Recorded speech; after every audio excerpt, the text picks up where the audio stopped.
Hey everyone. So today I wanted to talk a bit about why it's so difficult to talk about sort of post-Roman battle tactics.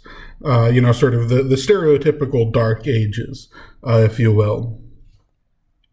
And this is just something I find a bit interesting because the sorts of videos and contents I enjoy watching from time to time talk about the battles and the tactics of certain, ancient cultures. Like, what was a specific Roman battle like? And you can find similar content for sort of post-medieval and to a degree other medieval battles as well, such as Agincourt. But we seem to be in the dark, if you will, about these Dark Ages battles where we just don't have much to go on. So, for instance, I made a video a while ago about the Battle of Malden, which I tried to do in a similar format where, we have the symbols representing infantry and so on. But for the battle itself, it's just sort of two big blocks of infantry hitting each other. And this has sort of become a bit of a stereotype about these sort of early post-Roman battles, that there really wasn't a tactics, and it was just sort of two masses of formations just slogging at each other without much tactical consideration. You can perhaps best see this illustrated in an old war game called Dark Age Infantry Slog, which does, if I can take an aside, it has some interesting ideas, but it's a very boring game, and I still don't think that this is an accurate way of representing warfare in the period of just these two masses of units without consideration, just sort of running into each other and just clashing until one side breaks. I do think that there certainly is a degree of that. But you could say that this applies to really most periods. And this is sort of my first point, if you will, is that not only do I think we might be sort of underestimating the amount of tactical considerations in these post-Roman Dark Age battles, but I think to a large degree we're overstating the amount of tactical complexity in other periods of warfare. And I'm going to specifically compare us to the antique world and sort of the classical world, because I think that's sort of the most apt comparison for these late antique armies. So we have this idea that, there was a lot of tactical considerations, definitely from the Romans, who were doing complex maneuvering, and perhaps a bit to a lesser extent to a lot of the important classical armies, as well as particularly the Hellenistic armies, sort of the armies of Alexander the Great and his successor kingdoms. And to be quite honest, it doesn't seem like that's actually the case. These armies weren't maneuvering as much on the battlefield as you would be led to believe by certain wargaming rules or other considerations. So, for instance, if we take the classic Macedonian battle tactics used by Alexander and his successors, it's a fairly simple, fairly straightforward hammer and anvil. You have this strong, heavy infantry in the center, usually flanked by some lighter infantry that would just sort of prevent flanking, and then sort of on your far flanks you have your heavy cavalry, your companion cavalry and their successors and equivalents. And really what you were trying to do is just engage an infantry slog on the front, and then have your cavalry come around on the flanks, or ideally the rear, to smash the back of the opposing army. And I don't want to say this is, a particularly simple tactic or anything. I imagine it would take quite a feat of command and control to be able to maneuver your cavalry to do like a 180-degree turn and smash the enemy army while you're in a battle. You have adrenaline pumping and there's arrows and javelins flying at you and everything. Like, this is hard to pull off, but it's not a lot of complex tactical maneuvers if we really think about it. Your infantry is just sort of advancing straight, and again, sort of doing those turns with your cavalry is going to be hard to pull off. But it's not, swapping positions or anything. And we can see this similarly when it comes to Roman tactics. We often put a lot of emphasis, we being sort of historians and students of history, reenactors, wargamers, whatever it might be, on this idea of the Romans swapping units around in battle. But if we actually read a lot of the Roman accounts of battle that we have, we don't see this a lot. So, for instance, at the Battle of Mons Graupus, which was part of a Roman campaign into Scotland against the Picts, we do find them arranged in three the Romans, that is, arranged in three battle lines. But they remark that they never actually sent in the other lines. They have their first line, which is their auxiliary troops, and they fight the entire battle. They never get swapped out. And we also find that the Romans are describing a similar formation to the Picts, to the barbarians. They're doing things very much in what we might consider a Roman fashion, where they have multiple lines, and the Picts, who are, of course, on the losing side, do have to send in later lines as their first line gets destroyed by these Roman auxiliaries. So we're actually seeing the Picts do the theoretically complex maneuvering, but again, it's not like they're swapping out, it's they're losing, send in reinforcements. And this idea that the barbarians, and to an extent, the post-Roman successors, are mirroring Roman tactics is something we see quite a lot. So, for instance, in Caesar's Gallic Wars, he talks about the way that the Gauls perform sieges. And he mentions that in order to approach the walls of whatever town they're assaulting, or, of whatever city they're assaulting, that the Gauls will form testudo and approach that way to protect themselves from missiles. Which, again, very straightforward, very simple. But I think a lot of the times we sort of think of the testudo as this great, impressive, Roman feat of tactical maneuvering, that they can get their troops to protect themselves in this fashion. And that's something we're told explicitly that barbarians do as well. And this is something we see not just in antiquity, but into the early Middle Ages. We have, for instance, Irish sagas talk about warriors forming a shield fort or a roof of shield to protect themselves from enemy slings. And of course, we could make comparisons to the early medieval shield wall, and certainly some pop culture depictions, such as the TV show The Last Kingdom, do portray the shield wall as sort of having a roof that goes up over the formation as well. Although, of course, the actual descriptions of shield wall is a bit vague, so we could argue about its exact nature. This is just to say that the sorts of maneuvering we actually see in classical accounts of warfare is generally not something that is perhaps as highly maneuverable and highly complex as we think, but it's also things we can very easily imagine, and then sometimes are explicitly told that the barbarian kingdoms and the successor kingdoms are equally capable of doing. Now, I don't want to use this to throw shade, if you will, at ancient classical armies that we think of as being more trained, more drilled, and better at tactical maneuvering, because they certainly are those things. It's just that those don't translate necessarily to doing more tactical maneuvering.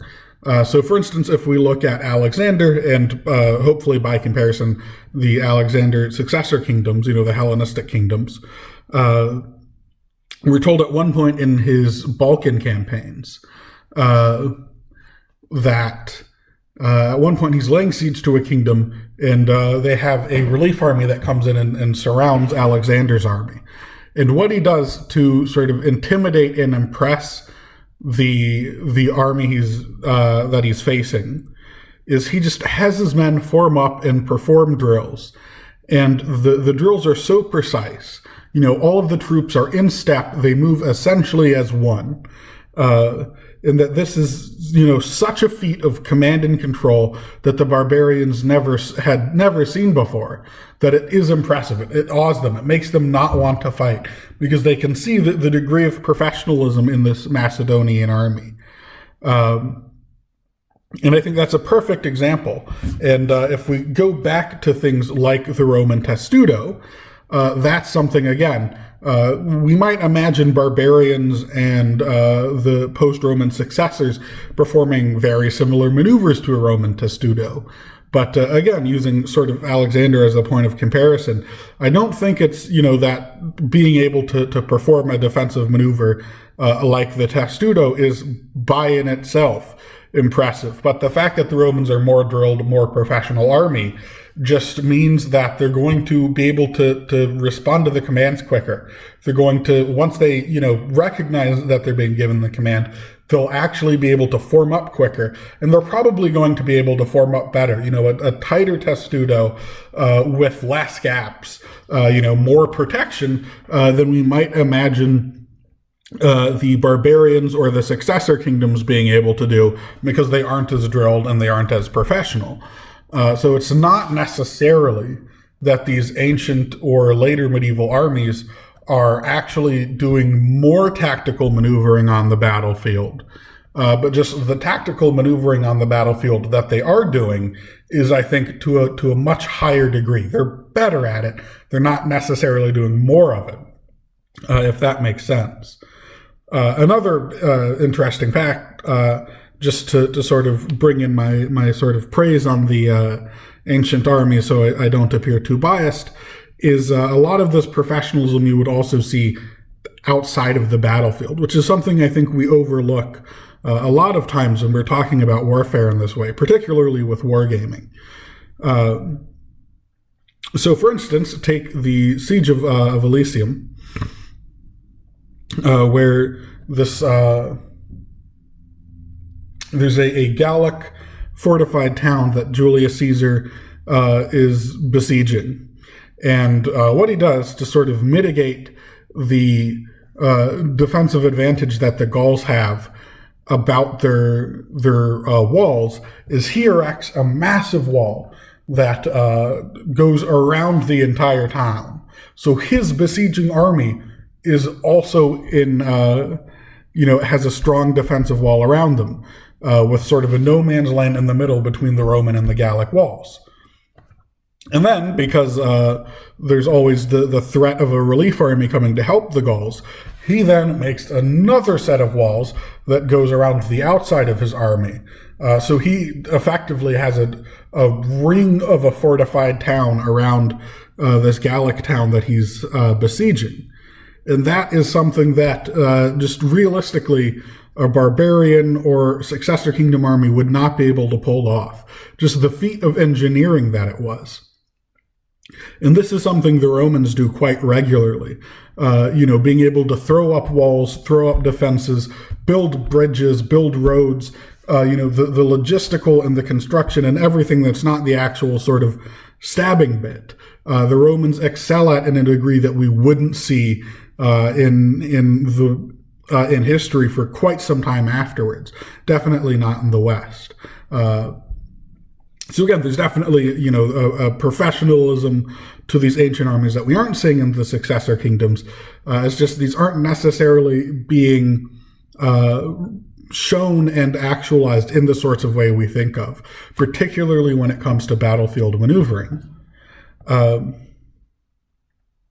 So, if we aren't imagining that these successor kingdoms are fighting in a non-complex tactical way, or at least no less complex than we see at other stages of history, then why do we have this idea of the Dark Age infantry slog? Why don't we have good reason to believe in a lot of these tactical considerations. Or as I would argue, it's not that we don't have reason to believe in them. So for instance, if we take a look at my older video on Malden, I think I demonstrate, at least to my own happiness, hopefully you agree, that there definitely were tactical considerations being used by both the Anglo-Saxon and the Norse armies in that conflict. So why aren't we able to show this on the ground and create these detailed histories and accounts of battles that we see in the ancient world? And it's not that I don't think these things weren't happening, it's that they aren't getting recorded. So for instance, I made a few allusions to Julius Caesar's accounts of the Gallic Wars in this video. And I think that's really important because in the Gallic Wars, yes, there might be bias. Yes, they have a political agenda of Caesar trying to portray himself in a good light and sort of win over the populace. But at the end of the day, it's still a first-hand account of the sorts of maneuvering and campaigning that were happening in the Roman world.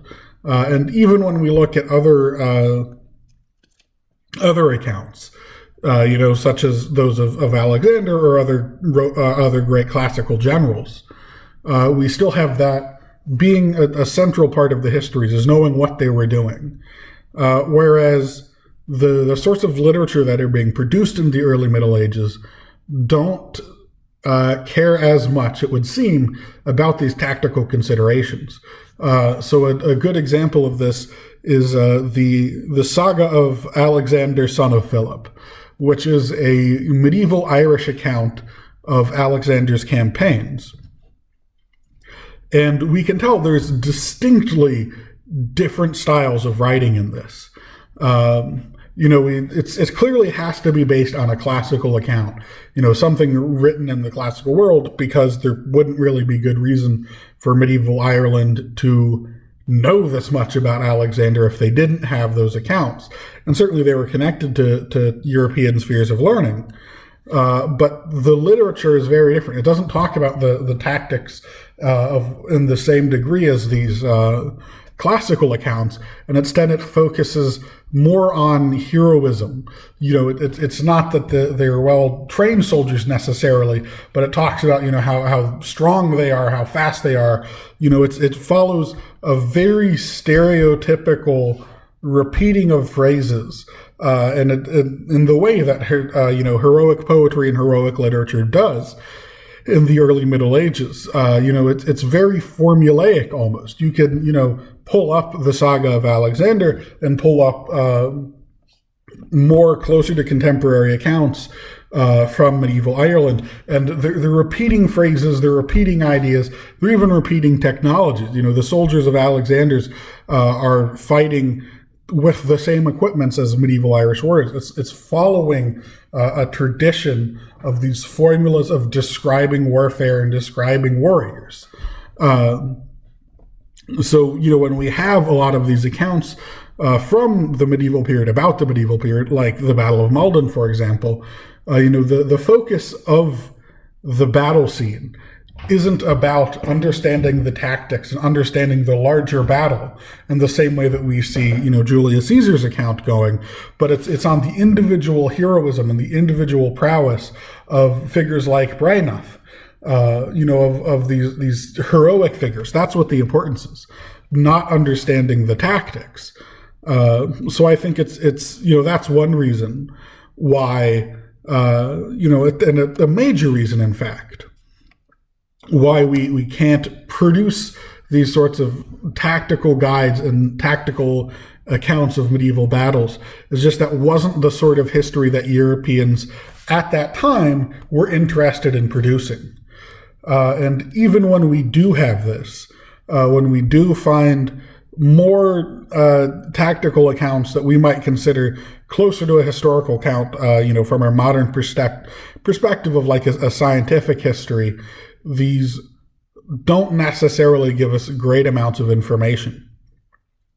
And for this, I want to talk about an early medieval battle in Scotland, sort of as my case study, that is usually called the Battle of Nachtensmere, which of course, comes from the Anglo-Saxons accounts, mere meaning like a swamp, a mire. So it's the Battle of Nachtensmere swamp, basically. But because this was very important politically, it sort of undermined a Northumbrian hegemony in Britain. We find it not only in English, but it's also being recorded in Irish and British chronicles. So, for instance, in the Irish language chronicles, it's not Nachtensmere, it's Dun Nachtan, Nachtan's fort. And in British chronicles, in the Welsh, it's the Battle of Lingaran, and I'm probably mispronouncing that. But that one is the Lake of Swans. So already with these, with just the name, we have not really agreeing on even unnecessarily the considerations. So, the English chronicles are placing it as being a battle around a swamp, which could match with the Welsh that it's being fought at or near a lake. A lake and a swamp, we can say basically the same thing. Just depends on how walkable it is, I guess. Whereas these Irish names that we see in Ireland and Scotland don't mention a swamp, but do mention a fort. So we can already see that if we want to sort of start making basic assessments of early battles based off of just where they're located, this is already a bit problematic. Because if we take things that only have one account, so if we look at the 12 battles of Arthur, people have argued using the 12 battles of Arthur, as well as a few other, like annal references and such, to argue that rivers must have been very important in early medieval warfare because there's, a lot of battles that seem to be taking place at rivers. And people then try to dig deeper and try to come to conclusions and come to reasons why this might be the case. But when we look at something like Nachtensmere, we can see that if we only have one source, we don't know how accurate it is, because it's possible that, if we look at Nachtensmere, is it fought by a fort or is it fought by a lake? Well, we're not sure if we just use those place name evidence. So I think it's worth recognizing that using those place name evidence to try to interpret early battles in other cases could be really problematic, because we don't necessarily know how these battles actually were connected to the rivers, or were they connected strongly at all. And I mentioned this is something we have a bit more of a historical basis for, this Battle of Nachtensmere. And this is because, since it was so important, and that it did really change the political landscape in northern Britain, we actually have a relatively more detailed account of the battle from the Venerable Bede. And this is what he says of the battle itself. He gives a bit more to the to sort of some of the other political situation around it. But he says, the very next year, that same king rashly led his army to ravage the province of the Picts, much against the advice of his friends, and particularly of Cuthbert of blessed memory, who had been ordained his bishop. The enemy made show as if they fled, and the king was drawn into the straits of inaccessible mountains, and slain with the greatest part of his force on the 20th of May, in the 14th year of his age, in the 40th year of his age, and the 15th of his reign.